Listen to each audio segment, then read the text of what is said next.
de notre Seigneur Jésus-Christ. Je vous souhaite la bienvenue dans la maison du Seigneur. Soyez les bienvenus. Et je crois que c'est une belle journée qui s'annonce. Nous avons eu des très beaux cantiques tout à l'heure. Que Dieu bénisse richement Frère Mbongo. Et j'étais en train de remercier le Seigneur de la manière que l'Église prend l'habitude de chanter, de battre les mains. Que Dieu vous bénisse richement pour cela. Beaucoup de progrès, que Dieu soit béni. Et je ne sais pas si, frère Aquala, ce chant c'est vous-même qui l'avez composé? C'est vous-même? Ah, ça c'est très bien, que Dieu soit béni. Et vous avez apprécié ce chant? Vous l'avez compris aussi?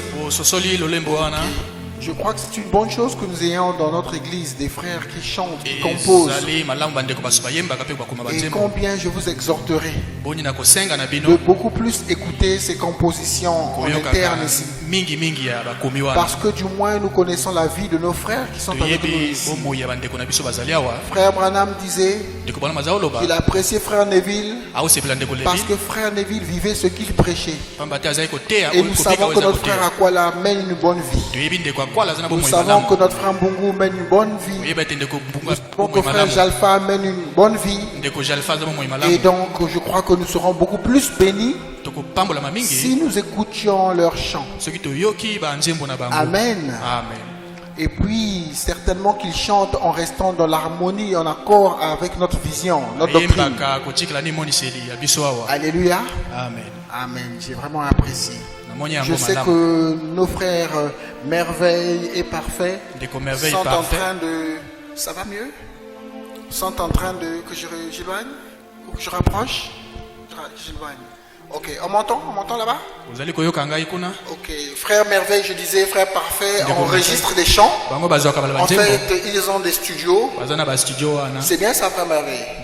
Ils ont des studios et il y a même des gens d'autres églises qui viennent là. Okay. Mais je crois que pour nous, on aura quand même une faveur afin que nous ne soyons pas taxés trop cher. Amen. D'accord? Parfait, ne me regarde pas. Ok? Donc, c'est comme ça, non, de la cité. Quand c'est votre propre frère, on fait quand même des remises. Amen.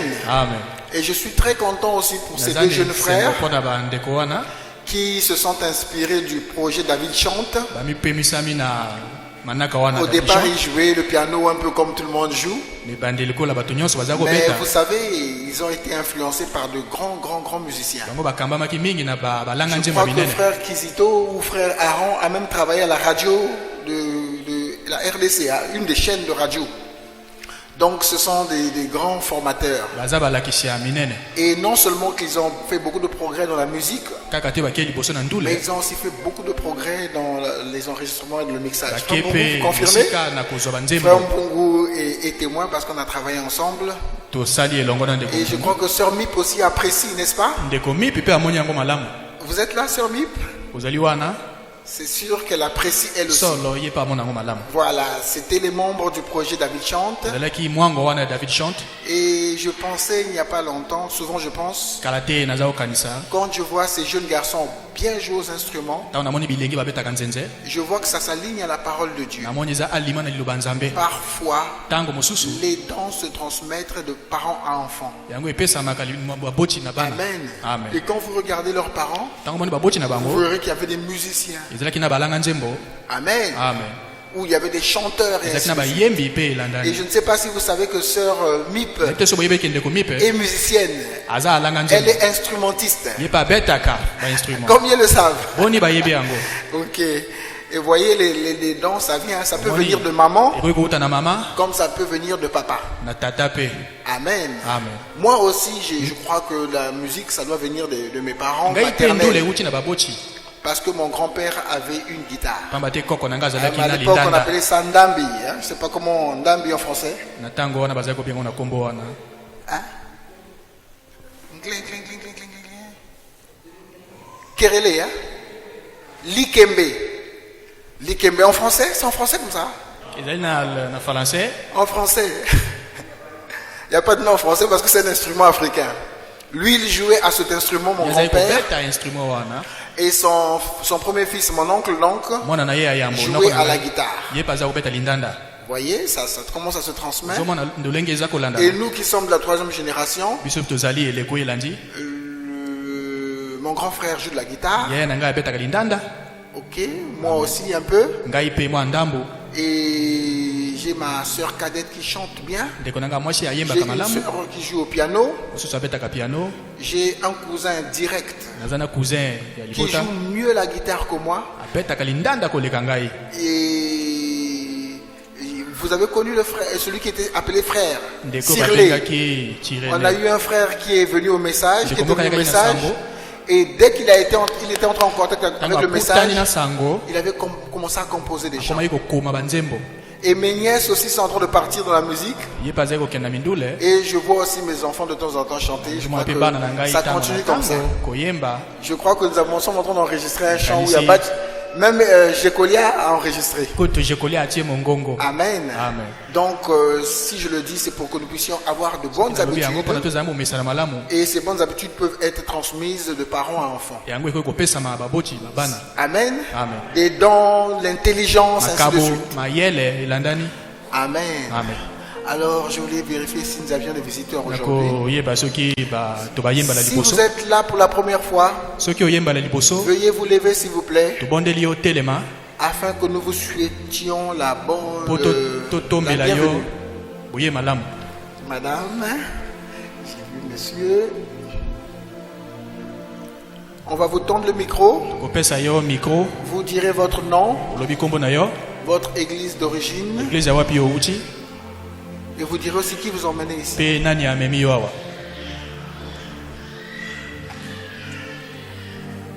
Y a-t-il un groupe là-bas? Ok.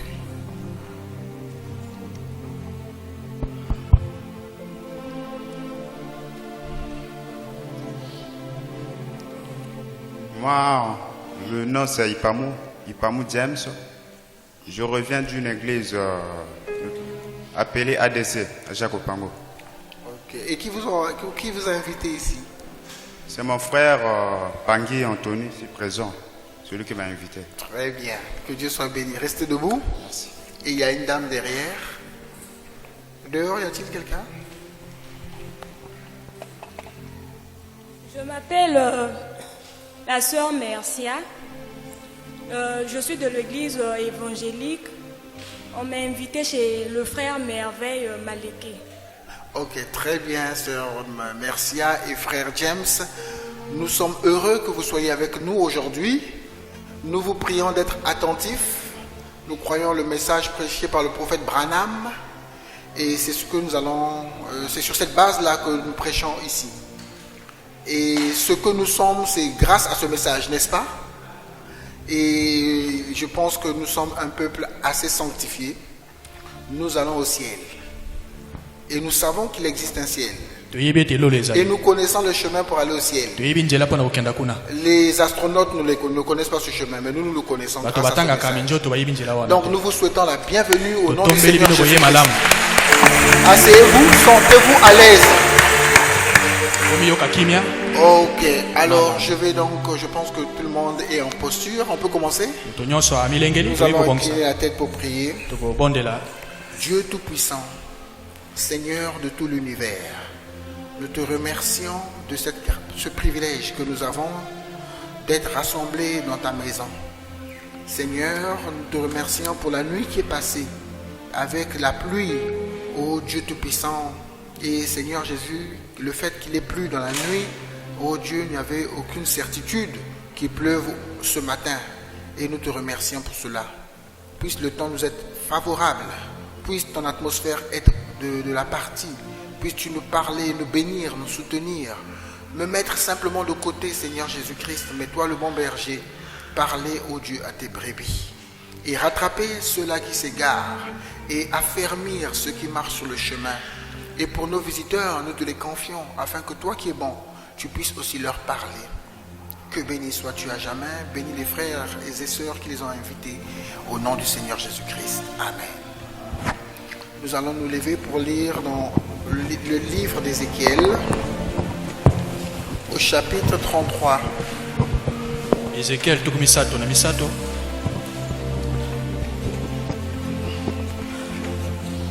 Ézéchiel chapitre 33. Ézéchiel tukumisato na misato. Je lis ceci. Natangi boye. Sœur Nicolo Foutou, soyez la bienvenue. Bon retour. Et vous êtes revenu pour longtemps.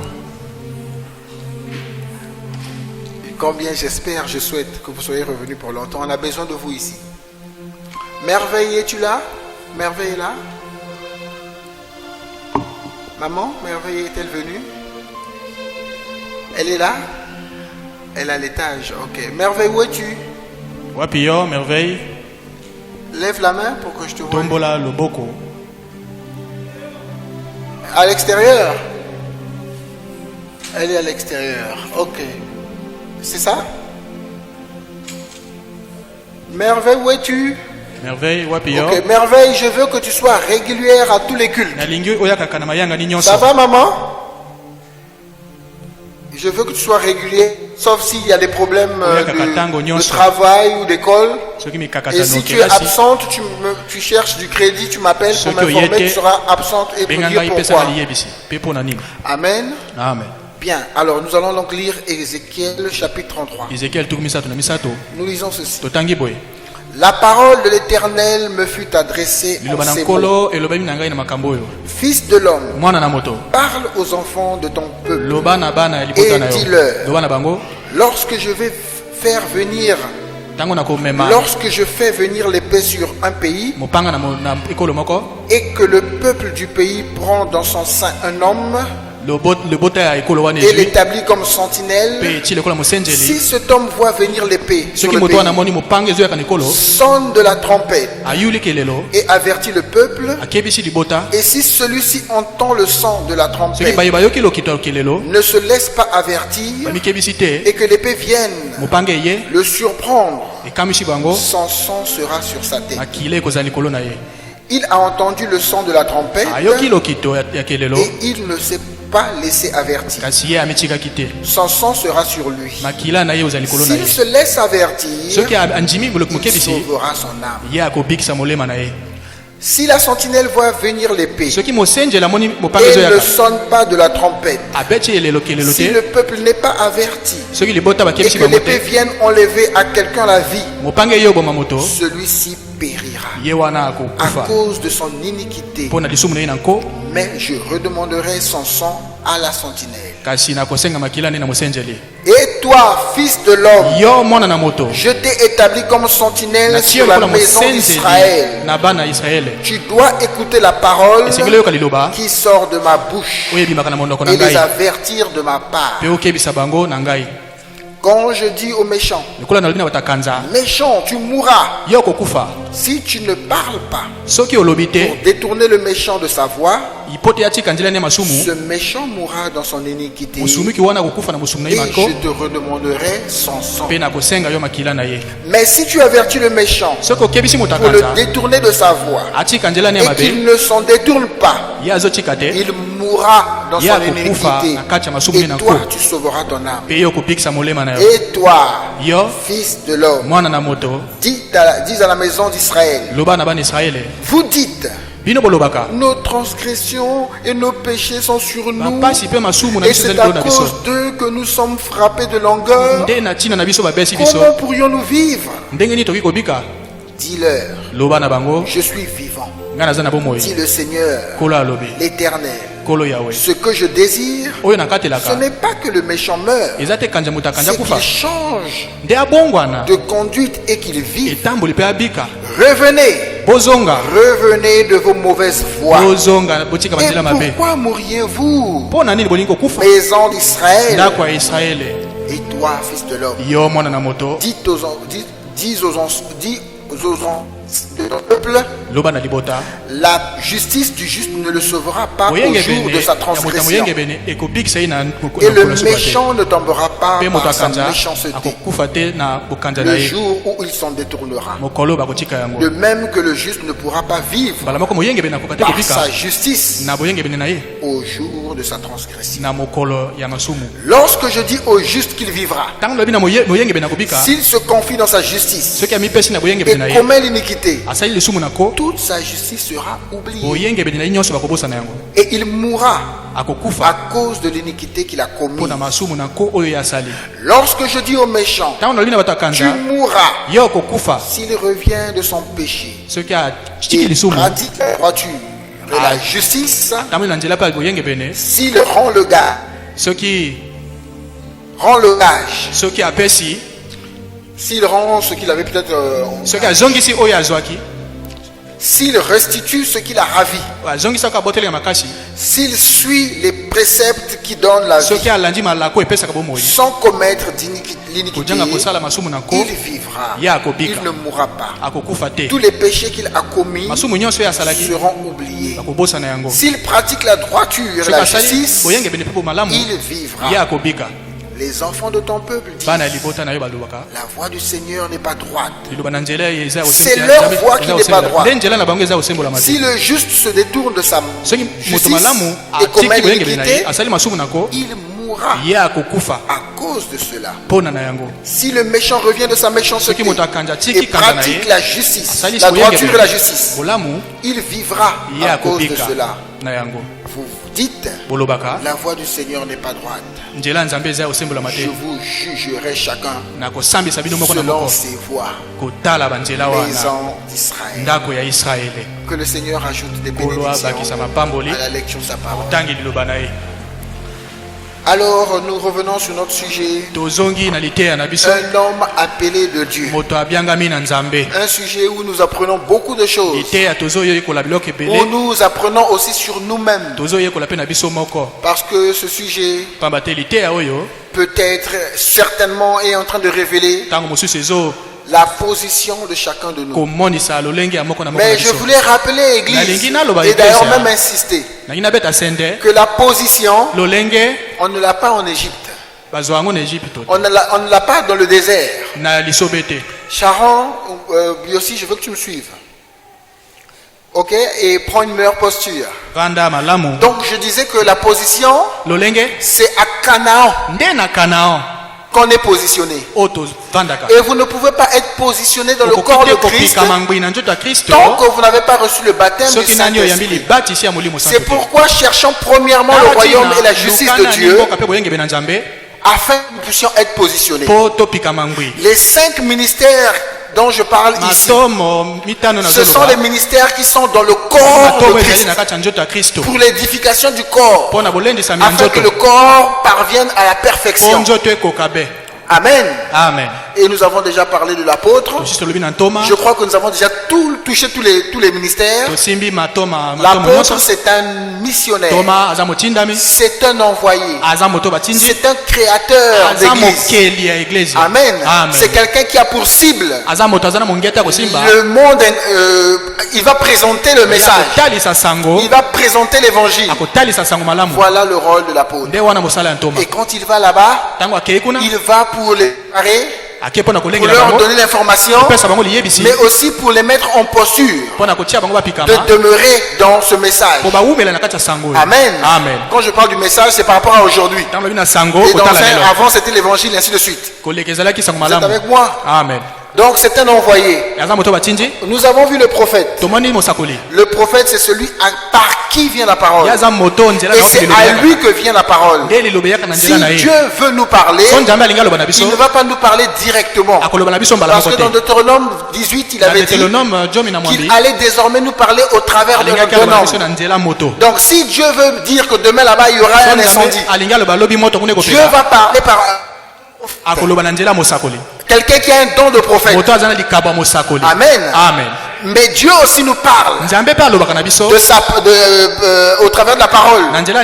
Mais il parle au travers des prophètes. Amen. Amen. Et nous savons maintenant que le prophète c'est comme une fonction qui est en train d'évoluer. Au départ, on l'appelait le voyant. Et plus tard, toujours dans l'Ancien Testament, on avait commencé à l'appeler le prophète. Et dans le Nouveau Testament, on l'appelle le prédicateur. Et dans le Nouveau Testament aussi, nous voyons comment ce que Dieu présente avec précision ce prédicateur. Et les voilà les 5. Apôtres, prophètes, et il y a aussi des prophètes eux-mêmes. Je peux être un prophète, mais je n'ai pas la constitution d'un prophète. Okay? Je ne peux pas interpréter les songes parce que je ne vois pas les songes. Si quelqu'un se met à interpréter un songe, j'ai rêvé que mon oncle était venu, il a appuyé le cou, donc ça veut dire que mon oncle est sorcier. Selon le message, je n'ai pas le droit d'interpréter un songe. Amen. Ok? Amen. Nous avons aussi vu l'évangéliste. L'évangéliste est une boule de feu. C'est quelqu'un qui ne reste pas tranquille. C'est quelqu'un qui réveille. Lui-même, il est une boule de feu. Et Dieu, parfois, est obligé de le charger des dents. Dieu est parfois obligé de lui donner certaines particularités. Il peut vous imposer les mains et vous êtes rapidement guéri. La guérison miracle qui est différente de la guérison divine. Parce que la guérison divine, vous pouvez attendre 1 mois, 1 an, ainsi de suite. Et la guérison est en train de venir progressivement. C'est clair ce que je dis? La guérison divine, ça ressemble à quand Jésus avait maudit un figuier. Voilà, c'est le sens contraire. Ça, c'est pas une guérison. Mais ça, c'est une destruction divine. Hein? Et quand il avait maudit le figuier, le figuier était resté en bon état devant tout le monde. Mais aussitôt, la parole qui avait été prononcée avait attaqué déjà les racines. Et donc le temps que la guérison, dans notre sens la guérison, mais le temps que la mort s'installe, le lendemain on avait vu que l'arbre n'était plus en vie. Il avait séché, c'est clair? Donc ça a pris un temps. Mais le processus a commencé. Et la guérison divine, elle peut commencer là. On vous impose les mains.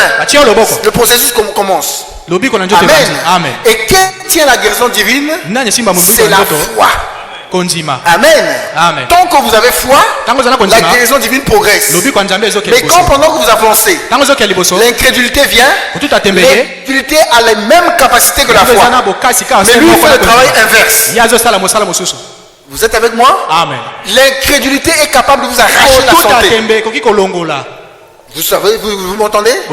L'incrédulité de la même famille que la peur. Et si vous avez peur, le malheur va vous arriver. Ce que je crains, c'est ce qui m'arrive. Disait Job, je pense. Amen. L'évangéliste, c'est quelqu'un qui ramène les rétrogrades. Ok? Amen. C'est quelqu'un qui va rapidement quelque part. Il prêche. Et il n'a même pas de long serment. Il entre directement dans le feu. Et il rattrape ce qu'il faut rattraper. Et après il va ailleurs. Il peut venir dans une église. Une église peut se refroidir. Un évangéliste peut venir. Amen. Amen. Parce que n'oubliez pas que le réveil, c'est de réveiller ce qui est en nous. Alléluia. Amen. Mais ne soyez pas extrémistes. Un évangéliste aussi peut commencer une église comme un apôtre. Amen. Puisqu'il a une boule de feu. Imaginons nous qu'il est en train de partir à Evo. Et au milieu de la route là-bas, par exemple à Bunji, quelque chose arrive, un accident. Ok? Amen. Bon, on va dormir ici. Mais il commence à parler de gens. Il commence à parler de Dieu. Et une église peut même naître là. Vous comprenez? Donc tous ceux-là, ils sont de la même société. Donc ils ont quand même des petits réflexes, entre guillemets, des uns et des autres. Mais chacun a une spécialité. C'est clair? Amen. Donc l'évangéliste ramène le pécheur. Le pasteur, nous sommes en train de parler maintenant. Le docteur, c'est celui qui enseigne. C'est celui qui positionne l'église. C'est celui qui prend une écriture là-bas. Il prend une autre écriture. Il les mélange. Et il vous fait sortir quelque chose de merveilleux. Quelque chose de glorieux. Amen. Le docteur, il peut venir, même pour une église, il peut vous prouver que vous irez tous au ciel. Amen. Et généralement, quand un docteur prend la parole, on se réjouit. Amen. Il va vous dire, mais ton nom était déjà écrit bien avant la fondation du monde. Comme tu es un élu, tu ne seras pas perdu. Et toutes ces choses, il ira dans tous ces sens-là. Amen. Amen. C'est clair. On comprend beaucoup mieux ces offices-là. Et que chacun fasse son petit métier. Parce que notre Dieu nous a dit au travers de ce message qu'on ne peut pas rendre à Dieu un service en dehors de sa volonté. Il y a des obligations. Il faut la personne appropriée pour faire la tâche appropriée. Notre Dieu est un Dieu d'ordre. Pas de désordre. Amen. Je crois qu'on a un problème là. Je prends aussi celui-ci. Ou je mélange les deux. Les deux. Amen. Alors donc, nous sommes en train de parler du pasteur, qui est un berger. Et dans tout cela, il est certain que beaucoup sortiront d'ici et seront des bergers. Amen. Mais nous voyons que le berger, on pourrait aller dans beaucoup de sens. On pourrait le voir dans sa nature. On pourrait le voir dans ce qu'il est. On pourrait aussi le voir dans ses obligations. Ok? Ok? Et quand vous avez vu ces différents ministères, parfois j'ai parlé de comment on connaît déjà avant celui-ci, comment quel est son office, et ainsi de suite. Mais je tiens quand même à rappeler un petit détail comme ça vient à l'esprit, que le pasteur, Dieu le compare à un animal qui est un bœuf.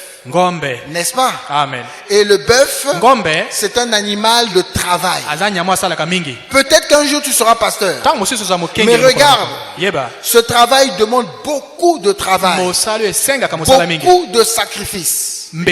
Amen. Lui, donc on va noter ici déjà bœuf. Et aussi, il y a un autre animal ici. Le prophète, c'est un aigle. Ça va? Amen. Oui, le prophète est un aigle. Ok. Alors donc, nous étions en train déjà de parler de quelques éléments qui caractérisent un pasteur. Et je vais lire Frère Branham dans le message. Ne t'appuie pas sur ton intelligence. Prêché presque 10 mois avant son départ. Eh bien, c'est pareil quand dans l'église, la paroisse, ou un homme de prêche, ou bien s'il est évangéliste sur le terrain, l'évangéliste est souvent sur le terrain, quand il voit des soulèvements, quelque chose qui commence à peine, qui est encore frais, ou quoi que ce soit, cet homme, s'il est serviteur de Dieu, il se doit de bloquer cette chose aussi loin que possible de l'esprit des gens pour qu'ils s'en tiennent éloignés. Vous suivez? Amen. Nous sommes en train de parler de ce que c'est un homme qui veille. Et la particularité de ce ministère, chaque ministère est spécial. Vous dites Amen. Mais le ministère de pasteur, ce ministère doit agir sur un troupeau. Amen. Les autres n'ont aucune obligation sur un troupeau. C'est le seul ministère qui, pour travailler, il doit travailler sur un troupeau. Amen. Amen. Et c'est pourquoi c'est surtout lui qui doit veiller sur le troupeau, qui doit voir. Est-ce les diacres qui veillent sur le troupeau? Est-ce les administrateurs? Non. Amen. Amen. Selon le message, c'est le berger. Et Frère Branham venait de nous dire, dès qu'il voit une petite chose qui commence, c'est encore embryonnaire, c'est encore léger, lui doit déjà commencer à bloquer ça. Amen. Amen. Et s'il ne le fait pas, Frère Branham dit, si c'est un vrai serviteur de Dieu, il le fera. S'il ne le fait pas, ce n'est pas un berger. C'est clair. Je lis aussi dans le message, il disait, et nous ne voulons pas cela. Nous ne voulons pas nous retrouver dans ce genre de situation là où quelque chose commence. Et le berger, il regarde dans l'église. Il voit les mouvements. Il voit les tendances. Il peut, comme on a parlé la dernière fois, il peut commencer à constater que les gens deviennent paresseux. Même paresseux pour leur propre vie. Amen. Amen. Non seulement il peut parler de la paresse spirituelle, des gens qui ne prient plus, qui ne lisent plus, ainsi de suite.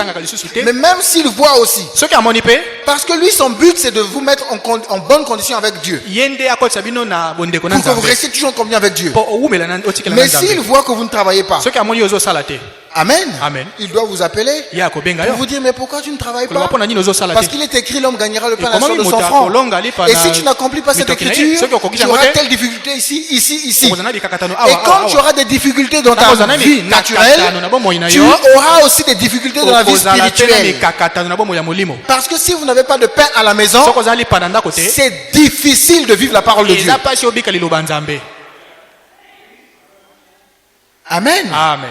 Donc c'est aussi le rôle du berger de dire aux gens, allez à l'école. C'est le rôle du berger.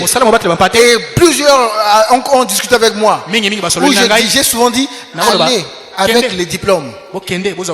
Amen. Amen. Parce qu'à notre époque, nous, on pouvait nous recruter avec un petit diplôme. Mais le temps passe.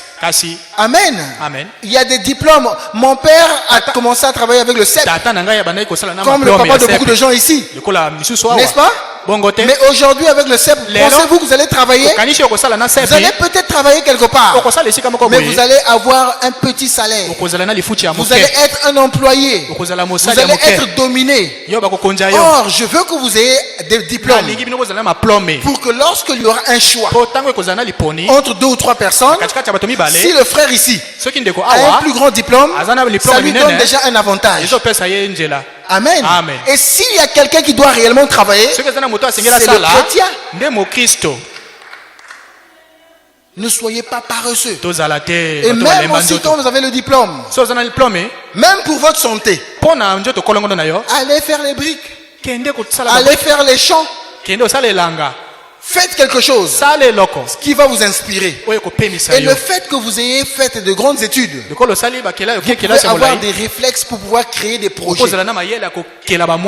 Ok? Amen. Donc vous avez une capacité de créer quelque chose qui n'existe pas. Ah bon, on va une usine. Il y a des gens qui ont fait des pavés avec des plastiques. C'est pas vrai? Mais ce sont des intellectuels, mais qui n'ont pas été reçus peut-être à la fonction publique ou dans une société. Mais il a regardé les sachets. Il a commencé à faire. Il a commencé à voir. Alors je fais ceci. Il a quelques réflexes en comptabilité, en économie. Ok? Amen. Il peut même aller demander un crédit. Mais toi qui as un niveau CE2, tu sais ce que c'est un crédit? Donc il y a beaucoup de choses qui te manqueront. C'est clair l'église? Donc un berger, il veille. Et dans tout ce qu'il fait, l'objectif c'est de garder le peuple avec Dieu. Amen. Il est là pour veiller sur le troupeau. Il conduit le troupeau quelque part. Amen. Amen. Vous devez naître de nouveau. Prêché le 31 décembre 61. Paragraphe 28. Personne ici ne veut aller en enfer. Il y en a quand même qui veulent aller en enfer. Moi, je ne veux pas aller en enfer. Je suis sincère. Ok? Amen. Il y a une écriture dans le message qui dit, même si Dieu voulait m'envoyer en enfer, j'irai là-bas. C'est aussi une écriture. Amen. Si c'est Dieu qui dit, au garde à vous. Mais moi, ma volonté, je ne veux pas aller en enfer. Frère Branham ne voulait pas aller en enfer. Védédi, tu ne veux pas aller en enfer. Donc, suis-moi alors. De même, personne ne conduirait des centaines de kilomètres sur des routes glacées en dépensant son argent juste pour venir fraterniser ici à l'église. Si vous êtes venu ici, certainement c'est pour voir comment échapper à l'enfer. L'enfer existe, vous le savez. La Bible dit que l'enfer a été créé pour le diable et ses anges. Je rappelle que l'enfer n'a pas été fait pour les hommes. C'est pourquoi vous êtes venus ici. Pour échapper à l'enfer. Mais le diable est si méchant qu'il ne veut pas aller seul en enfer. C'est pourquoi il a mis Max Factor, des maquillages pour séduire, pour emporter des gens. C'est pourquoi il a créé des collants, des mini-jupes. Il a créé des cigarettes et toutes ces choses. Ok? Afin que vous soyez en opposition à Dieu et que vous alliez avec lui en enfer. Mais pas pour vous. C'est clair, l'église? Amen. Quoi que cela soit agréable, c'est agréable de venir fraterniser ici, c'est vrai. Il y a quelque chose qui vous attire ici à cet endroit en particulier. Amen. Et qu'est-ce qui vous attire ici, église? Frère Luc, pour que vous vous réveillez, qu'est-ce qui vous attire ici? La parole. Si la parole est prêchée ici, c'est elle qui devrait vous attirer. Il est bon qu'on aime communier. J'aimerais voir frère Aubin, j'aimerais voir sœur Odan Ouamba. Amen. Pour lui demander un peu de bouillie peut-être. Ok? Amen. Mais le principal, c'est de pouvoir écouter la parole de Dieu. Afin de savoir comment marcher, comment s'en tenir, comment combattre dans ce monde difficile. Par conséquent, c'est notre devoir à nous, les pasteurs, de veiller à ce que le troupeau soit nourri de la bonne manière. Vous êtes en train de voir le rôle d'un berger. Ok? Amen. Un berger, il doit voir. Mais si par exemple le berger, il voit un évangéliste qui passe, quelqu'un qui dit qu'il est apôtre, qu'il est docteur, qu'il passe, mais quand il vient ici et que je me rends compte qu'il distrait l'église, si je suis un berger, je serai à l'aise parce que le fait, moi quand je le mets ici, c'est pour m'assurer qu'il fasse quelque chose, qu'il fasse avancer l'église. Si j'apprends que c'est un évangéliste et qu'il a un don de miracle, je vais même déplacer toute l'église, allons au stade, afin que ceux qui sont malades soient guéris. Un berger cherche le bien de son troupeau. Aujourd'hui, on n'a pas culte parce qu'il y a un tel évangéliste. Et moi-même, je mets déjà des commentaires sur lui pour augmenter votre foi sur son ministère. Je prends des témoignages. Allez, allons-y. Ce que Dieu n'a pas fait au travers de moi, je peux le faire au travers de lui. Pour le bien du troupeau. Est-ce que c'est clair, l'église? C'est de notre devoir de veiller à ce que le troupeau soit nourri. Si quelqu'un vient ici, il se met à plaisanter, il se met à faire rire, je vais écouter, d'accord, mais je serai averti. Désormais, je saurai comment agir par rapport à lui. Ok? Amen. C'est clair? C'est ça le message, non? Si quelqu'un vient, il commence à dire, vous savez, Branham est Dieu. Moi, vous remarquez, j'ai toujours l'arme. Notre arme, c'est la parole. Donc, même quand je suis assis là-bas, j'ai le micro allumé. Ça veut dire que j'ai le sélecteur, c'est ça, sélecteur ouvert du PMACA.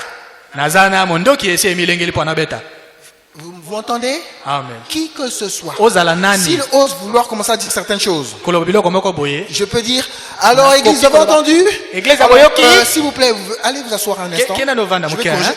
Ne vous achoppez pas. Bobeti sama Même s'il a commencé à prêcher, ça fait 15 minutes. Ne vous achoppez pas. 15. J'arrête ça net.